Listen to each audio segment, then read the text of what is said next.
And even though this may feel like very difficult words to memorize, but if you sing it every day, which we plan to, then you'll see that these words, you'll be able to memorize them. And every time the fall season comes, then you'll start remembering it. And even during the whole year, actually. Om Namo Bhagavate Vasudevaya. Om Namo Bhagavate Vasudevaya. Om Namo Bhagavate Vasudevaya.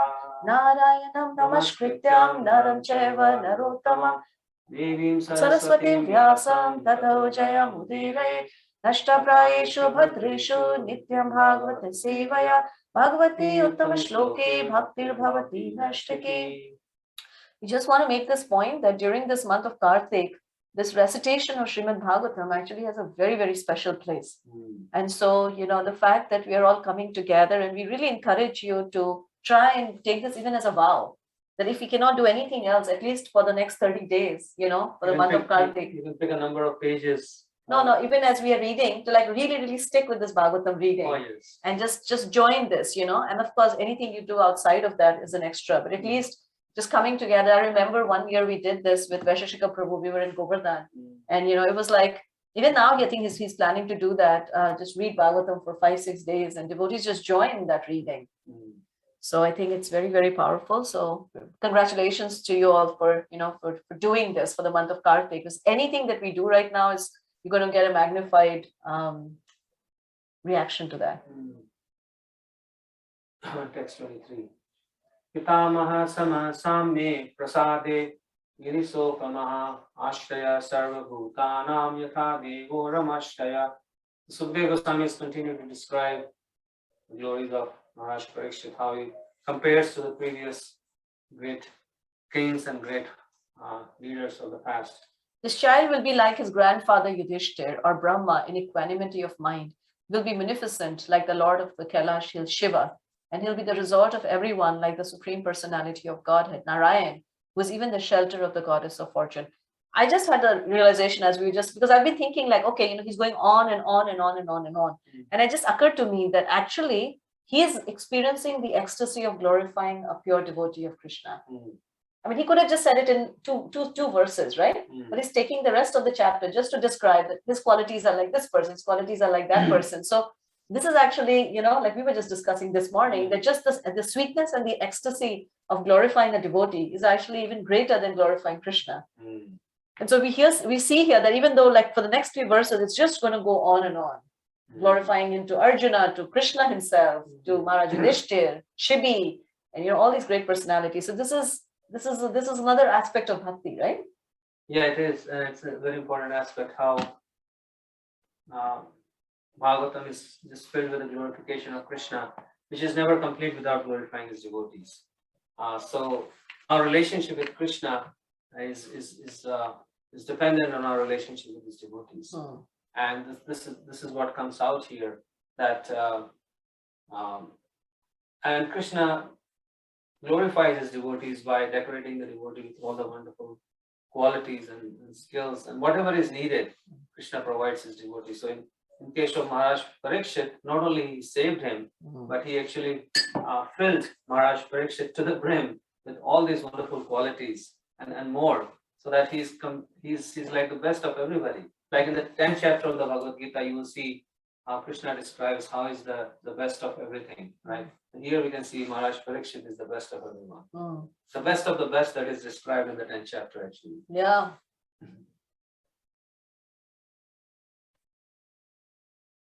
Sarva Sadguna Mahatam Me Esha Krishnam Anuvrata Ranti Deva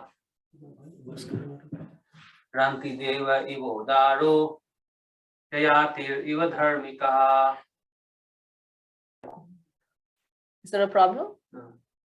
This child will be almost as good as Lord Shri Krishna, but by following in his footsteps. In magnanimity, he will become as great as King Ranti Dev, and in religion, he will be like Maharaj Yayati. All these great personalities are all going to come up in the Srimad Bhagavatam as we continue to read.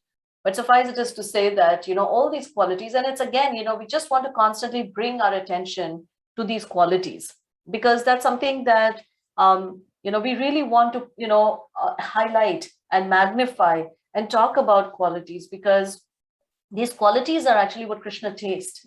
In whatever activities that we engage in, the cultivation of these qualities is actually the refinement of the human spirit. And in whatever act of devotion that we perform, the act as well as the qualities that we bring along with that act, they're of paramount importance in giving pleasure to Krishna, but also in giving pleasure to the devotees around us. That's what makes us satisfied and happy when we see these qualities in others and then these qualities in ourselves. Yeah.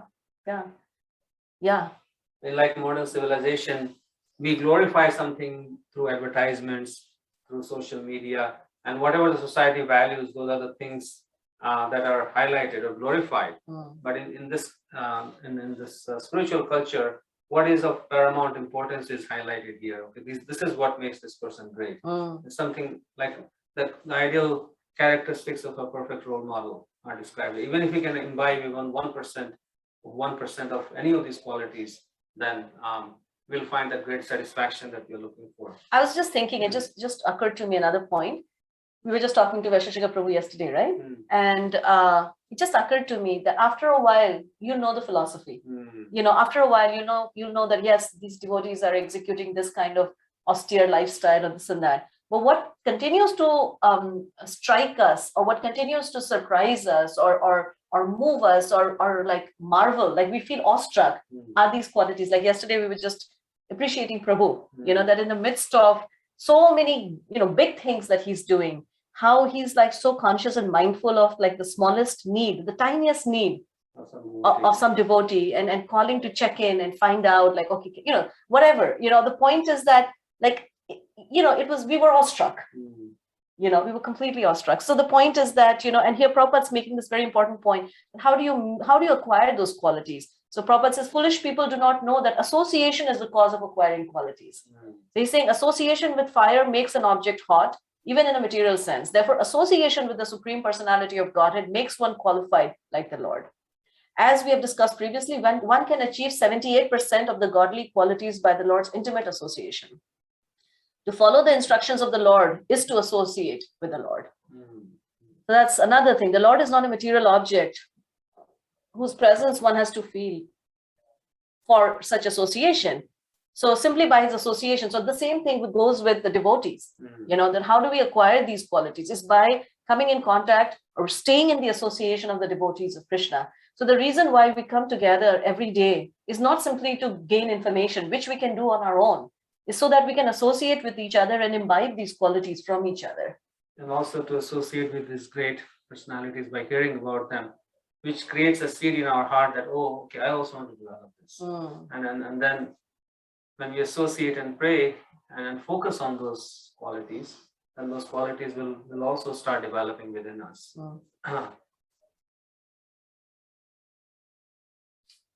Vrityavali samah Krishne praharda iva sadgraha aharteshu ashwamedhanam vriddhanam paryupasakaha. This child will be like Bali Maharaj in patience, a staunch devotee of Lord Krishna, like Prahlad Maharaj, a performer of many Ashwamedha sacrifices, and a follower of the old and experienced men. That's interesting. Interesting. It says, Vriddhanam paryupasakaha. Let's see what No, Prabhupada doesn't speak on that. So I guess that's an important point, that the Vedic culture promotes this following the old and the experienced because of their wisdom, because of their maturity in material and spiritual life. They have practical realized wisdom that one can readily benefit from, and one doesn't have to rediscover the wheel. It really saves us a great deal of trouble, because and this is what we are doing. We are benefiting from the experience of Parikshit Maharaj. We are benefiting from the experience of all these great personalities who are mentioned in Bhagavatam. This is being a follower of the old and experienced man. Also means following these great teachers that we have, all the great acharyas. They are experienced in bhakti, and their perfection we can just tap into. It's like a great reservoir we can just tap into. We don't have to fill up the reservoir ourselves. It's amazing, right? That I was just thinking another thing that just came to me is, like, say if I have a music teacher who is, who's been learning and practicing for 50 years. He can give me the tips of how to practice, but he cannot grant me his own learning just on a silver platter and say, here, take this. But the power of associating or trying to follow the experienced devotees is that, whatever practice they have done, they can just sort of hand it over to you. And one quickly bypasses years and years of practice simply by gaining their wisdom that comes in, that flows as mercy, as instruction. Yeah, by following these great personalities, that the biggest benefit we get is not just the knowledge, but their kind, compassionate glance, and through which that mercy flows. And Krishna flows through that mercy, basically. I also wanted to just highlight this point of patience, that in the process of bhakti, this is such an important principle that we sometimes tend to overlook. We think, okay, I want it and I want it right now. And why am I not able to do this? And sometimes when we hear that actually, this is a sadhana practice, one has to patiently first become a follower before one can become perfected. And sometimes we just want to bypass, the following stage and simply become perfect. So, Prabhupada says that this is not instant, like we live in a world of instant everything or overnight success, but one has to be very, very patient. In fact, this patience is a display of love. To the extent that we are willing to wait, to that extent, actually, we are practicing. That indicates love. Just like when Krishna leaves Vrindavan, then he tells this one cowherd boy. This cowherd boy has some offering for Krishna that he has cooked, but Krishna is now summoned to go to Mathura. So Krishna tells this cowherd boy that you wait, I'll just be back. And then Krishna doesn't come back, and he's still waiting. So this aspect of waiting for mercy to come into our life is actually we have seen many stalwart devotees simply because of impatience and restlessness give up, what they could actually attain if they simply waited. Yeah, and this quality of following is very important in Krishna consciousness, because our conditioned nature it tells us that you don't have to be a follower, you can be the leader. This is you are independent, you don't have to follow anybody, but we still follow our mind, because by nature, we are insignificant, and a living entity needs to follow something. So it by default starts following the mind, which is always restless and contaminated, and then we get into trouble. But if we develop this habit of following great devotees, then all our worries and anxieties will be automatically taken care of, and we'll reach perfection very soon in all fronts. So following is a good thing. It's actually, a perfect leader is a perfect follower. Perfect follower. And a good teacher is a good student. Rajarishinam janita shasta chotthataгаminam digrahita kaleresha bhuvo dharmasya karana. This child will be the father of kings, who will be like sages. For world peace and for the sake of religion, he'll be the chastiser of the upstarts and the quarrelsome. So Prabhupada makes an interesting point. The wisest man in the world is a devotee of the Lord. The sages are called wise men, and there are different types of wise men. So this child is the father of kings, who will be like sages. So he'll also is going to, if he sees that somebody, so in the name of non-violence, sometimes people think that, we should just only be non-violent. But, unless and until the upstarts and people who are, who have separatist tendencies, if they are not corrected, then society can actually very quickly plunge into lawlessness and disorder. And so he's also going to be able to uphold and protect and chastise. And he's upholding spirituality for the sake of dharma. The word that is being used is dharmasya. So upholding dharma means the laws of God, and they are across all sections of society. They are beyond the sectarian understanding of this religion or that religion. They are universal. And a leader of the king is responsible for establishing the codes of God, for world peace, for everybody's upliftment. And it's not a separation of state and religion, because in that what happens is basically atheism and lawlessness, and then free sense gratification takes hold. That becomes the religion. And it doesn't really benefit anybody, like we see right now. There's no place corporate interest becomes the religion. Corporate interest becomes the religion. There's no place for service, there is no place for duties. It's my wanton choice, whatever I want to do. That becomes religion. I found this word so interesting. I mean, nigrahita. If you can, I'm just trying to bring your attention to this word, nigrahita, word by word, and it says molester. So amazing, right? That this king is actually going to chastise people who are molesting.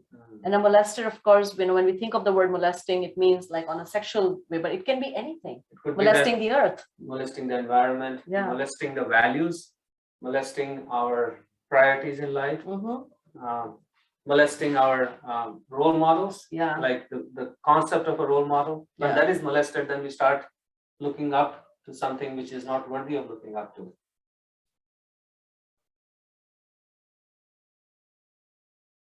Oh, wow, look at this. In this age of Kali, regular license is issued for maintaining all of these different departments of quarrel. So gambling, meat eating, women, basically illicit sex, right? So how can they expect peace and morality in the state?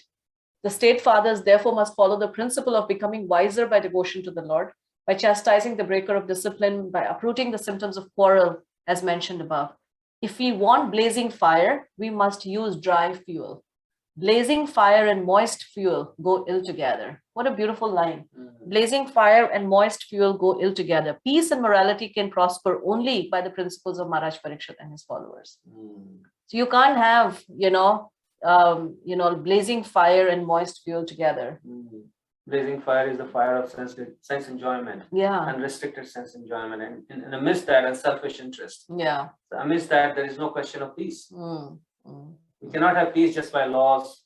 And regulations. Or UN event. The UN has been there for the last 70, 80 years, and of course it has done great work, but still the world is in so much turmoil. Takshakadatmano mrityum dvija putropasarjitat prapatashyat upashutya mukta sangha padam hare. After hearing about his death, which will be caused by the bite of a snake bird sent by a son of Brahmana, he will get himself freed from all material attachment and surrender unto the personality of Godhead, taking shelter of him. Again, Prabhupada is using another beautiful line. He says, material attachment and taking shelter of the lotus feet of the Lord go ill together. And what is material attachment? It means ignorance of transcendental happiness under the shelter of the Lord. This is a completely different definition of attachment. Attachment means ignorance of transcendental happiness under the shelter of the Lord. So that ignorance basically causes this perverted attachment. So we'll also, while we are reading this Bhagavatam, we'll also come across, his death and that glorious death in which we'll see that how he's able to free himself completely from all attachments and surrender unto the Supreme Lord. And through his surrender, we will find ourselves, entering into the process of surrender. And I guess his surrender basically led to this Bhagavatam that we are reading actually. This is the fruit of Maharaj Parikshit's life. So they describe these Brahmanas, they could see the future as well. And they could specifically see how he's going to leave his body. No, go ahead. And how he's going to leave his body. So therefore, they're setting the scene that this is what is going to happen. And his death is going to be an example for everybody to follow. So I think it's 10:33. So I think we'll stop here and take your reflections.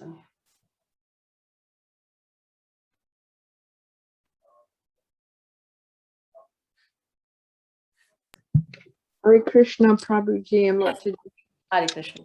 I just really like how you said, you need patience, and that's not one of my virtues.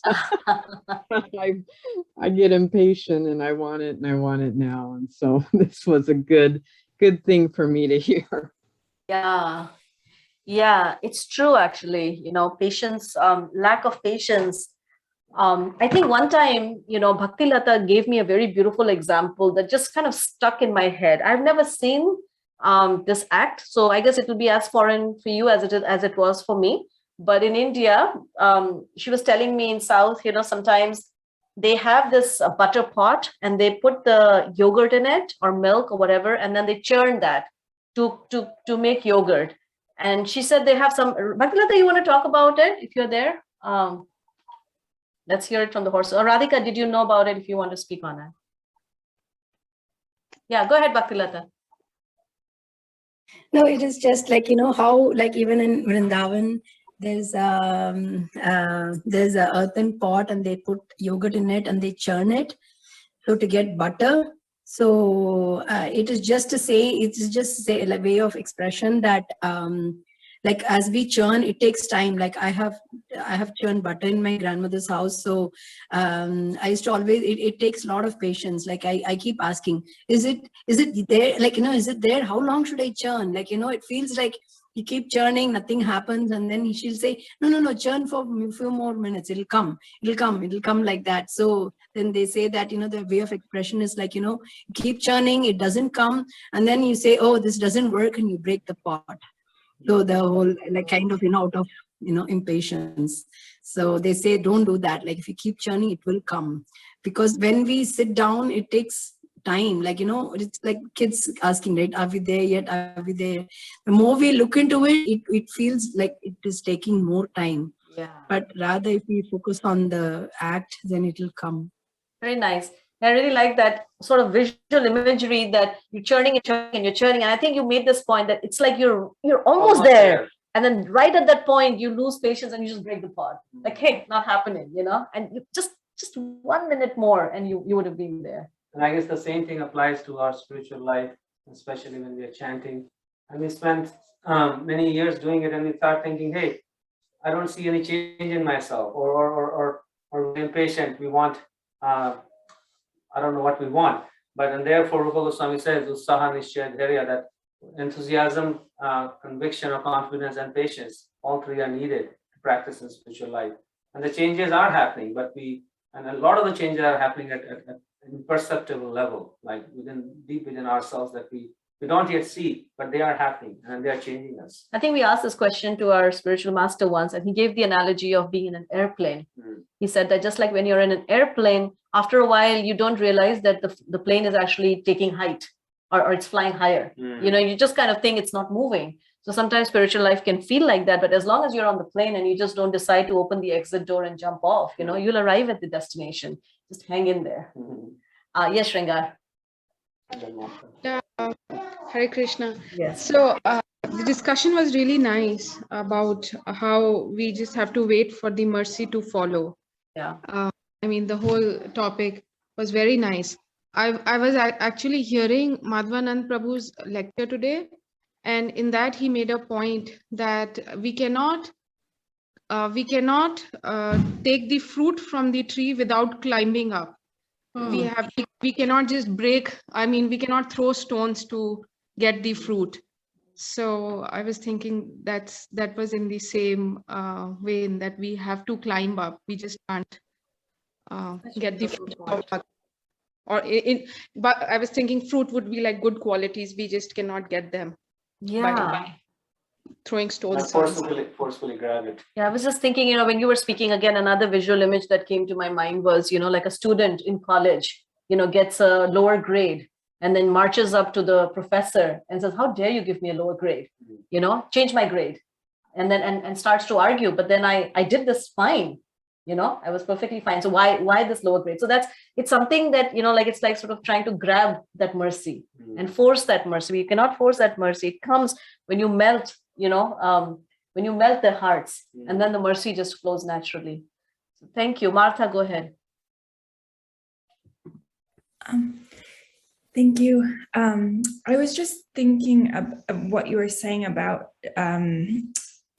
having other devotees, and also the just sages that are kind of modeling these qualities for us. And I was just thinking how the material world, there's so many qualities that we're sort of, that are really unattainable, or things that the material world asks of us, that we struggle in, that you see people struggling like their whole life to get to these places that are just impossible and not rewarding. And I was just, that really just struck me when you were saying that, just like that there's these qualities actually that we can when we kind of are when we practice, you know, these other kind of qualities that we really can attain, and that we can and that are so much more satisfying. So beautiful, so nice. Thank you so much. You know, I remember having this experience once when I was in the midst of a very difficult situation, and all of a sudden I experienced very deep levels of forgiveness. And in my heart, I thought, oh, this is not me. You know, this is not me. This is happening through the process of reflection. So just like the crystal can reflect the light of the moon, the same way when we associate, then that light starts to become reflected within our heart, and one can see that it's a reflection and that it's not your own light.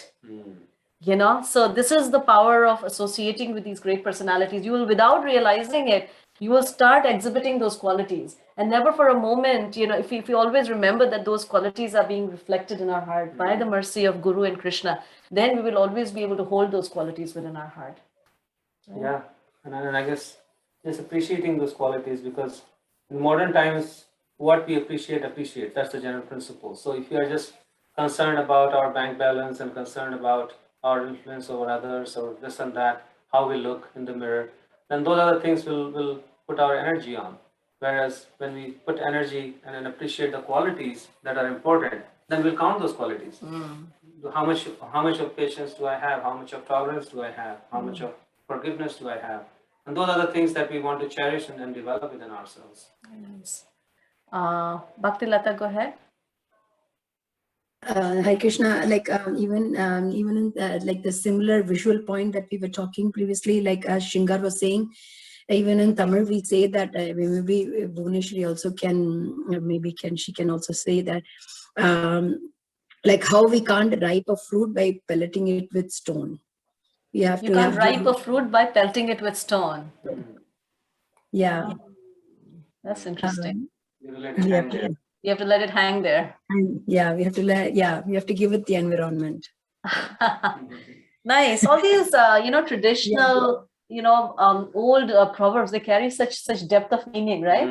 We have kind of lost touch with what it takes for a fruit to ripen. By the time we get a fruit in our hand, it's whatever has been done to it has already been done. We have no idea how a fruit ripens on the tree, right? There's another saying in Hindi that you cannot grow.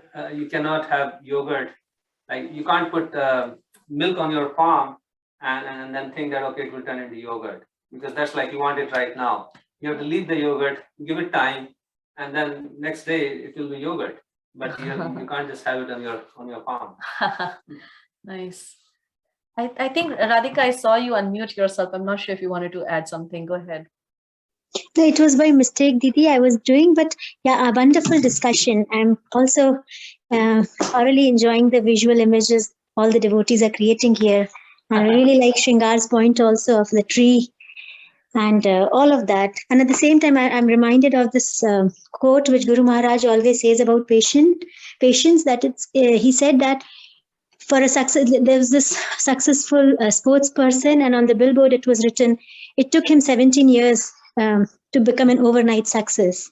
So I think when we see someone who's successful, it's not that they have, because we want to become successful overnight, it's not possible, and we don't know what that person has gone through in the background and how much hard work he has put in. So, and not just the matter of hard work in spirituality, I think mercy also, because sometimes we want to conquer it all with our hard work, which is not possible. So I think really love all the points. And I think sometimes we feel overwhelmed that how do you develop all of these? My gosh. So, but then again, it reminds you that you have to have patience, right? So, yeah, very nice. Thank you for summarizing it so beautifully. Yeah, very nice. Thank you. So anybody, any final point, and then we'll get into our chanting. Exciting times, this, let's really take full advantage of this month to hear and chant. And, in fact, some days we could even do some extended Bhagavatam reading if you guys are inclined to it, so.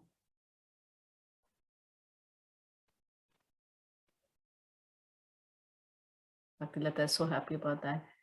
Bhuvaneshwari, anything from you?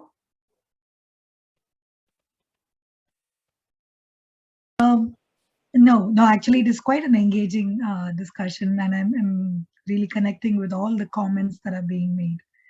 I was just thinking every time a new baby is born in any family, there's so much conversation about what the child is going to bring in, the good luck, the happiness and everything. So I can imagine how it would have been when that dynasty is getting a grandchild after not having had any child. The next generation, they're seeing a boy. So I can imagine the expectations, all the love being showered on that baby, the expectations being poured on the baby. So I can imagine that. Thank you. Thank you, Manish. So who's leading the chanting today? Kavita Mataji. Kavita. Okay. So we, like I said,